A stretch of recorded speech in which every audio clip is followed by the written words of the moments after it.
The cellars of the empty woods, so let us have a drink first to help the labor. Very good, laughed the chief of the guards. I'll taste with you, and see if it is fit for the king's table.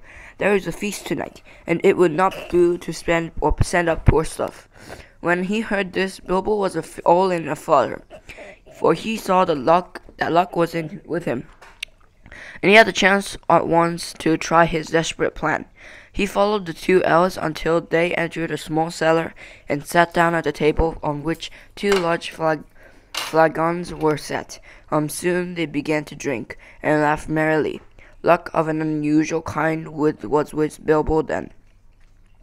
It must be potent wine to make a wolf and drowsy, but this wine, it would seem, was the hardy vintage of the great gardens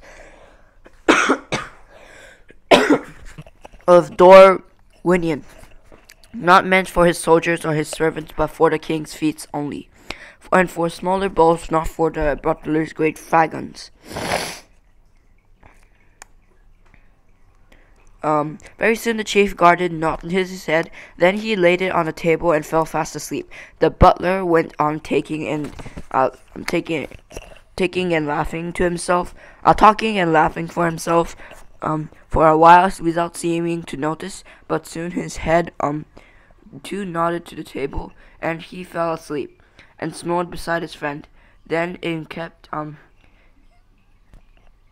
the hobbit. Very soon the chief guard had no keys, but Bilbo was trotting as fast as he could along the passage towards the cells. The great bunch seemed very heavy to his arms, and his heart was often in his mouth. In spite of his ring, for he could not prevent keys from making every now and then a loud clink and clank, which put him all in trouble. First he unlocked Balin's door and locked it again carefully as soon as the dwarf was outside. Balin was much surprised, as you can imagine, but glad he was to got out of his wearisome stone loop, and he wanted to stop and ask questions and know what Bilbo was going to do and about it. No time now, said Hobbit. You just follow me. We must all keep together and not risk getting separated. All of us must escape or none, and this is our last chance. If this is found out, goodness knows where the king will put you next, with chains on your hands and feet too. I expect. Don't argue. There's a good fellow. Then off he went from door to door until his following had grown to 12.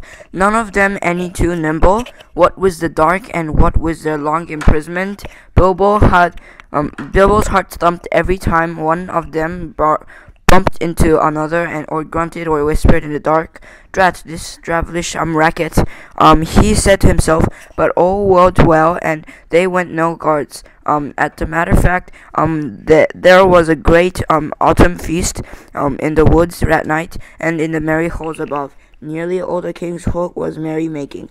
At last, after much blundering, they came to Thorin's dungeon, far down in a deep place, and unfortunately far from the cellars. Upon my word, said Thorin, when Bilbo whispered to him to come out and join his friends. Gandalf spoke true as usual. A pretty fine burglar you make. It seems when the time comes, I am sure we are all from ever at your service. Whatever happens after this, but what comes next? Bilbo saw that the time had come to explain his idea, as far as he could, but he did not feel at all sure how dwarves would take it. His fears was quite justified, for they did not like it a bit, and started grumbling loudly in spite of their danger. We shall be bruised and battered to pieces and drowned too, for certain, they muttered. We thought you had got some sensible notation when you managed to get hold of these keys. This is a mad idea. Very well, said Bilbo, very downcast and also rather annoyed. Come along to your nice cells, and I will lock you all in again. And you can sit there comfortably and think of all better plan, but I don't suppose I shall ever get hold of the keys again, even if I feel inclined to try. That was too much for them, and just calmed down in the end. Of course, they had to do just what Bilbo suggested, because it was obviously impossible for them to try and find their way into the upper halls, or to fight their way out the gates that closed by magic, and it was no good grumbling the passages until they were caught again. So followed the door The hobbits down into the lowest cellars they crept. They passed the doors, though with the chief guard and the butler could be seen still happily snoring with smiles upon their faces. The wine of Dorwinion brings deep and pleasant dreams. There would be a different expression on the face of the chief guard the next day. Even though Bilbo stole in and kind-heartedly put the keys back on his belt, that will save him some of the trouble. He is in for, so Mr. Baggins said to himself. He wasn't a bad fellow and quite decent to the prisoners. It will puzzle them too. They will lock the doors and disappear. We have got to get busy and very quick if that is to happen. Balin was told off to watch the guard and the butler and give warning if they're stirred. The rest went into the adjoining cellar with the trapdoors. There was little time to lose. Before long, as Bilbo knew, some elves were under orders to come down and help the butler get the empty barrels through the doors into the stream. These were in fact already standing in a row in the middle on the floor, waiting to be pushed off. Some of them were wine barrels, and these were not much use. These were not much. Were in fact already standing in. These were not much use as they could not easily be opened at the end without a deal of noise. Nor could they easily be secured again, but bringing other stuffs, butter, apples, and all sorts of things to the king's palace. They soon found 13 was room enough for a dwarf. In fact, each some were too roomy. And as they climbed into the dwarves sought anxiously if the shaking and bumping they would get inside, though Bilbo did his best to find straws and the other stuff to pack them in as cozily as they could, managed in this other stuff to pack them in as cozily as could be managed in a short time. At last 12 dwarves were stowed.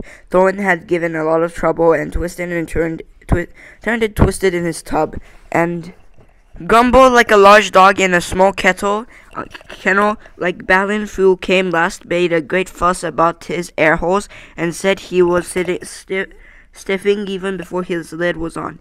Bilbo had done what he could to close holes in the sides of the barrels, and fix all the lids as safely as could be managed. And now he was left alone again, running round putting the finished touches to the packing and hoping against hope that his plan could come off. It had not been done but a bit too soon. Only a minute or two after Balin's lid had been fitted on came the sound of voices and the flicker of lights. A number of elves came laughing and talking into cellars and singing snatches of the song. They have left a merry feast in one of the holes and were bent on returning as soon as they could. "Where's old Gallion Butler?" said one.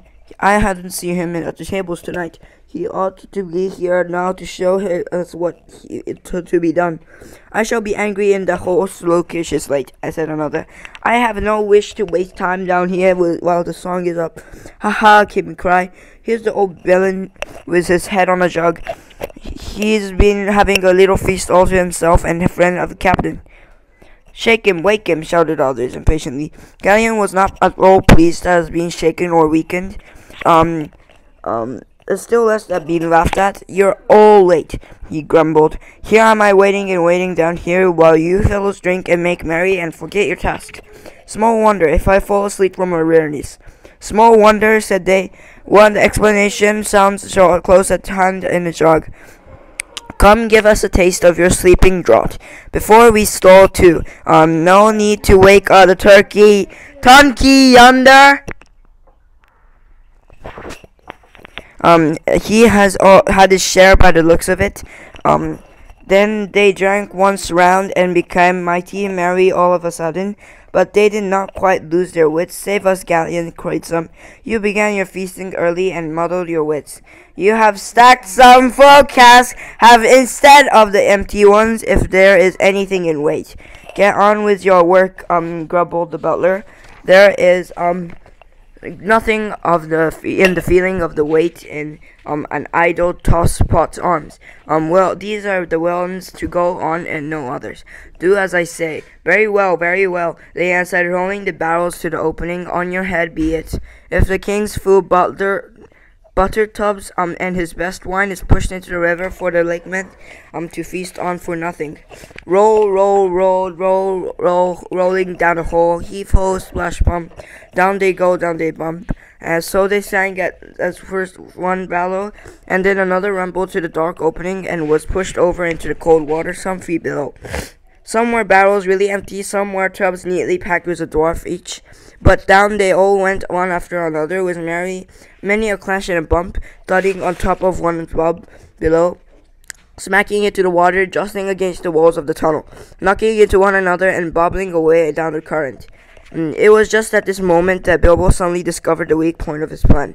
Most likely, you saw it some time ago and would have been laughing at him, but I don't suppose you would have done half as well yourself in this place.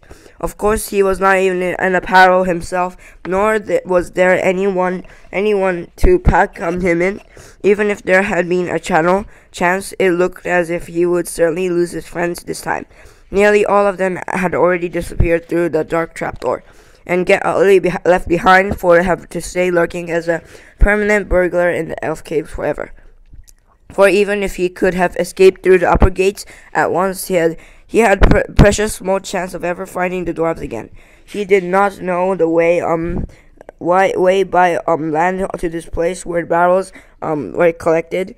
He wondered what on earth would happen to them. Wondered him for without him, for he had no time to tell the dwarfs all that he had learned of or what he had meant to do once they were out of wood, while all these thoughts were passing through his mind.